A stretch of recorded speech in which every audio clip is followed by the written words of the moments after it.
नमस्कार मित्रांनो, मी आता चाललोय चिंचपोकळीच्या चिंतामणीच्या फोटो सेशनला। तर बघूया यावर्षीचा देखावा कसा आहे। आणि चिंतामणी तर आपण बघितलाच आगमनाच्या व्लॉगमध्ये, बघितला नसेल तुम्ही तर आय बटनमध्ये लिंक आहे, जाऊन बघा। आता जाऊया फोटो सेशनला, चला।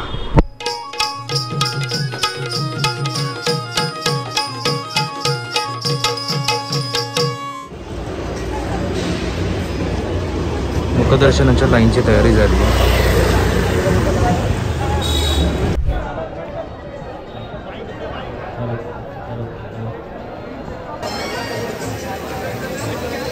या ठिकाणी आलेल्या सर्व इलेक्ट्रॉनिक मीडिया, प्रिंट मीडिया तसेच सोशल मीडिया या सर्वांचं चिंचपोकळी शालेय उत्सव मंडळाच्या वतीने जाहीर आभार व्यक्त करतो।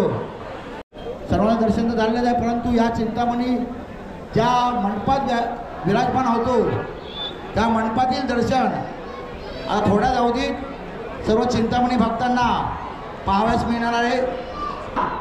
5 4 3 2 1 गणपती बाप्पा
तर फोटो सेशन पूर्ण झालं आहे आता आणि चिंतामणी आता उद्या दिसणार आहे. हा व्लॉग इथेच संपतोय. व्लॉग आवडला असेल तर लाईक करा, शेअर करा आणि चॅनलला सबस्क्राईब केलं नसेल तर सबस्क्राईब नक्की करा. चला.